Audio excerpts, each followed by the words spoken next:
Европын иргэн шил. Хэрхэн Европын холбооны иргэн шилтэй болох вэ? Тухайн хүн Европын холбооны аль нэг улсын иргэн шилтэй бол автоматар Европын холбооны иргэн болно. Европын холбооны иргэний зарим эрхийг засааж бичнэ. Европын холбооны иргэний зарим эрхүүд нь чөлөөтэй зорчих эрх, оршин суух эрх, өргөдлөг гаргах, өрчөөлт хамрагдах эрх, Европын улс төрийн шийдвэр гаргах үйл явцад ордчилсан байдлаар оролцох эрх, шууд санал өгөх замаар Европын парламентын сонгуульд санал өгөх эрх гэх мэт. Европын иргэдийн санаачлагын зорилго юу вэ?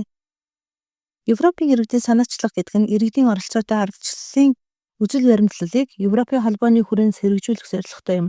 Энэ нь Европын холбооны иргэдийг Европын комист өргөдөл санал илгээх замаар улс төрийн хөтөлбөрт шууд нөлөөлөх боломжийг олгодог.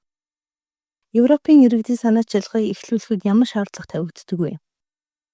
Европын иргэдийн санаачлагыг эхлүүлэхийн тулд зохион байгуулагчид хүсэлтээ Европын комист бүртгүүлэх ёстой. Мөн Европын холбооны гишүүн орнуудын дор хаяж 1/4 иргэдээс 1 сая гарын өсөг цуглуулах ёстой бөгөөд энэхүү санал нь Европын комисс хариуцах сэдвтэй холбоотой байх учиртай юм. Саналыг өргөн мэдүүлсэний дараа Европын парламентаар хэлэлцүүлж цаашид авах арга хэмжээний талаар зохион байгуулагчдад мэдээлнэ.